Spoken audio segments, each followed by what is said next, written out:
Sí,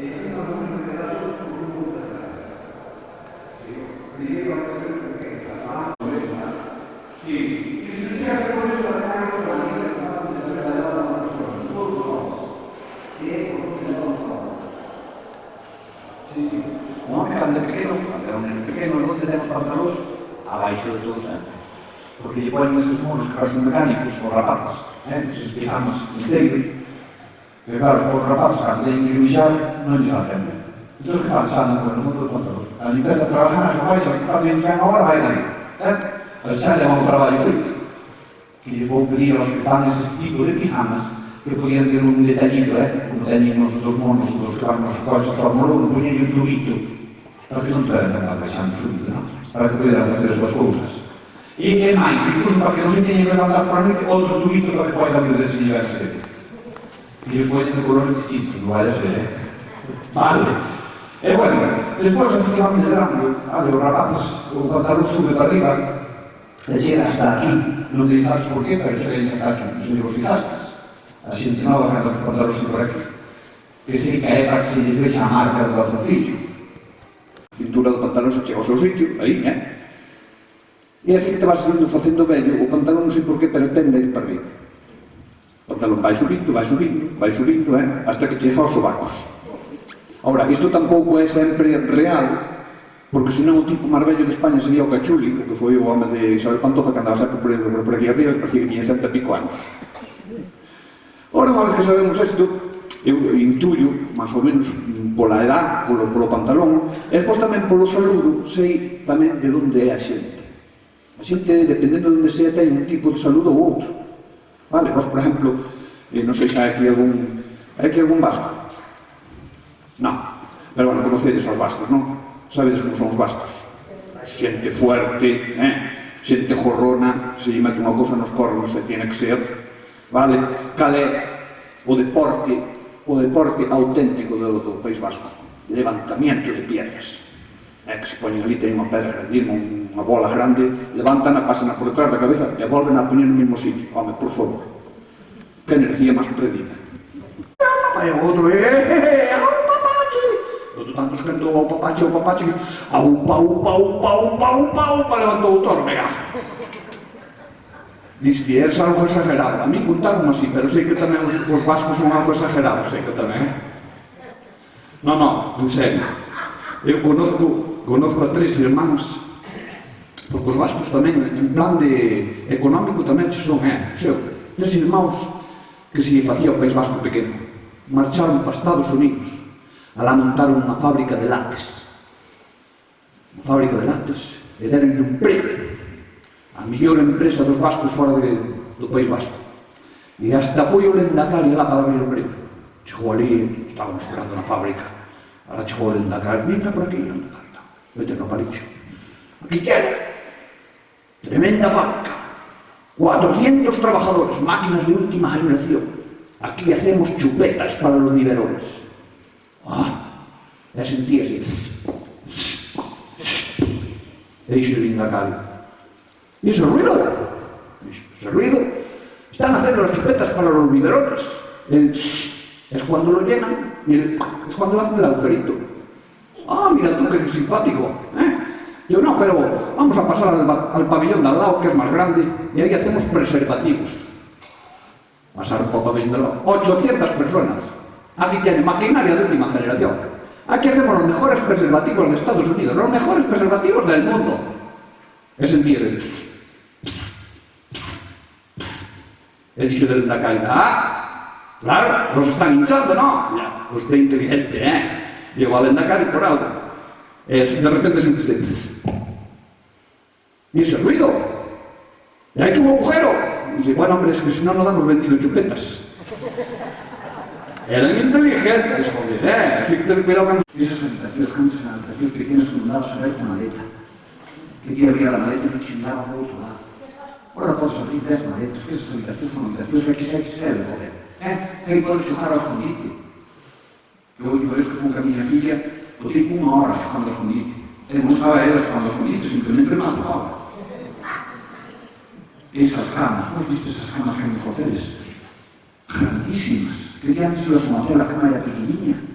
cunha almohada sola, que agora teño un montón de cojines, entre que é 2 por 2 e lle meten tantos cojines non sabes para onde tens que dormir. Antes só podías dormir daquela forma, e a almohada non era para poñer na cabeza, a almohada era para forrarte para non caer por suelo. Que se ti caigas por suelo, había moita xente que se fía dormindo no suelo. Non, é que non despertou, non, é que se dormía mellor na alfombra que na cama. Agora esas camas grandísimas, 4x4, que ti metes de nela e a muller nunca topa. Que apalpas en unha topa e se marchou. Que ti dices, María! E que soi, María, María, María. Queda por la mañana e Dios, que ben dormir esta noite. Nin roncarse con eles, aquí non me vais. Montañas dentro, que son enormes. Indo ahora vindo para aquí, cos cime contrarios que tiña un... Dixendo, Dios, leva un hélice dun moinho deses eólicos. Que va, era un cabeceiro de maca. Grandísimas esas camas, migante. Dios! Buah! Eses hoteles son unha pasada.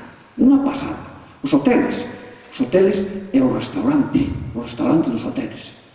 Además están todos lujosos, que ti antes ibas e vías o tipo que viña con a camisa a mitad por fora, a mitad por dentro, todo manchado de aceite. Que te viña a mirar e preguntarche, que queres tomar? Ahora viene, que quere tomar el señor? Cuidado, que nivelazo, tamén non pasas, pero cuidado con nivelazo, Antes apuntaban un bolígrafo, agora que viña, clic, clic, clic, clic, clic, clic. Ahora venches con a PDA, apuntame todo.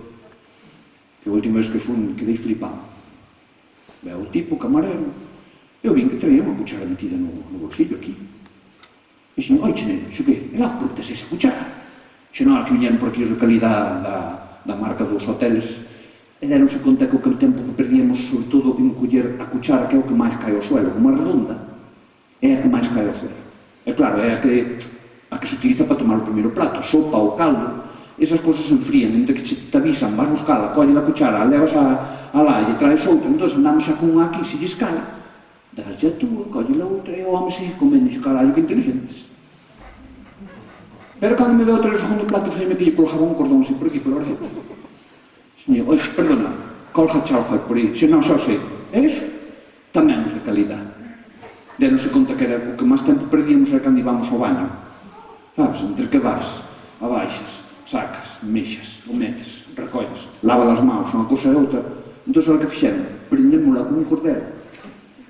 Entón, digan, se ven a ganar de ir ao baño, vas, baixas, collela polo cordel, mexas, sacudes, e para dentro. E dixen, home, sí, a ver, pa fora sacala ben, pero metela pa dentro... E dixo, ai, eu non sei como fan os outros, eu doi ca cuchara.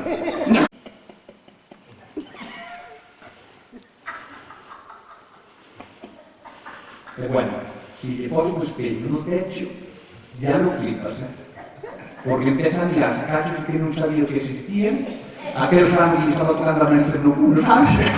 E en ese momento abres a porta, e era ali con o aire, e ti que dis? XL.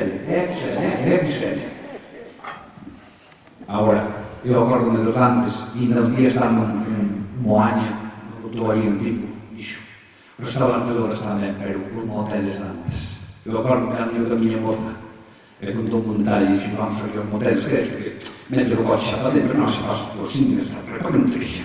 Cando as casticas ali, son moza, non? E dixo, mira, chegamos ao hotel, unha habitación toda cheia de espellos. Entramos ao hotel, encendimos as luces, buah! Foi a muller a cambiar, se va a moza a cambiar, que era a moza. Se fosse cambiar, eu salí, eu fui a cambiar, cando salí, pero aquí era viva. Cando me vim no medio da habitación, encendimos as luces todas, espellos por todos os lados. Eu empecé a ver un montón de xente.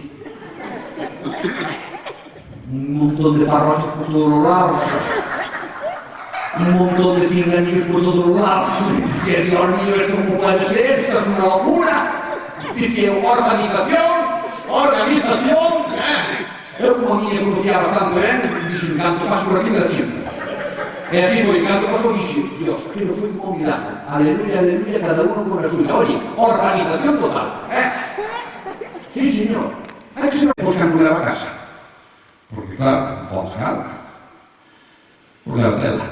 Pero neta, por agora, porque agora tamén está avanzando tanto que os coches tamén están cambiando. Os coches son coches inteligentes. Por ese hai coches, xa fai un par de anos coches que aparcan solos. E un día que tiña que ir ao hospital, dixo, para oferta pode probar sin pagar nada, a la marchei, e por aí collei un coche deses, e dixo, vou probarlo. Teño que ir ao hospital, e se probo por Santiago adiante, marchei para Santiago no coche, cheguei diante do hospital, parei ali, dixo, veña, parca. Marchei a consulta, e cando volví, o coche estaba no mesmo sitio, unha parca. Dixo, vaya mierda o coche. Eu le dixo, isto é unha mierda, Dixo, dei a botón de aparcar, o coche seguía estando no mesmo sitio. Dixo, pero usted puxo ao lado dun sitio onde poder aparcar. Dixo, oi, que cara, o problema é para un sitio, para aparcar a parco, bueno. E agora estamos mellorando muchísimo, Xa sabedes que os coches traen todos el botón gallego. Sabedes cal é o botón gallego dos coches? Un botón rojo con triángulo que pon todos os intermitentes. Ese botón é o botón gallego. Sí, porque se puxeron por un día, claro, un gallego non sabe onde vai, xa se vai para a dereita para a esquerda para buscar intermitentes e tomar xa para o culo. Aparto cando me dé a gana, xa. E ese botón sabedes que van para aparcar onde quieras. Cai un valo, mete o coche dentro do valo, pode buscar intermitentes, ala. Enriba dunha cena, estaba intermitentes, ala. Sí, aparcas un paso de cebra. Vencho o guardia de tráfico, buenas, hola, que tal? Está usted aparcado encima dun paso de cebra. Dice, xa sei, pero temos que ter postos, Dice, só, cuidado. Hombre, por favor, os coches están en outro nivel. En outro nivel.